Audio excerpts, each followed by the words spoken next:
Toujours pas inconscient d'investissement, mais simplement un retour sur la journée du 12 mai 2025. Suite aux négociations de ce week-end entre les États-Unis et la Chine, le marché est hyper volatile. Suite à une divergence avec le SP500, j'entre en position sur le Nasdaq.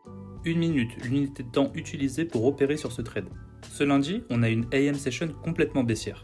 Et durant la première macro de la lunch hour, je trade le mouvement opposé à la AM session. Lorsqu'on a une AM session complètement baissière, souvent la lunch hour va retracer dans le range de la AM session. C'est ce qui se passe ici. J'ai placé mes standard deviation.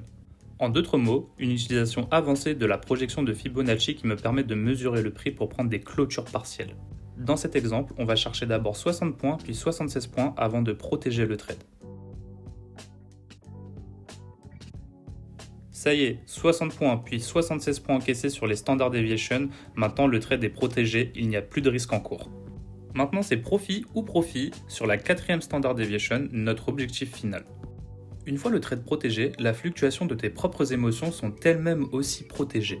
La patience, ta meilleure amie sur les marchés, elle est beaucoup plus facile à tenir. Le trade est clôturé, le puzzle est complété, le job est fait. Comme tu peux le voir, le plan s'est déroulé à merveille, 122 points encaissés en moins d'une heure en tradant le mouvement opposé de la AM session. Lorsque le timing idéal rencontre les structures du price action, tu as ce qu'on appelle un A+ setup, c'est ce qui s'est passé ici.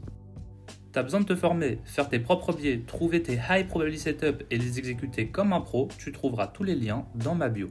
Merci Internet, merci toute la communauté, c'était Yes Indeed pour l'art du trading, on se retrouve dans la prochaine vidéo.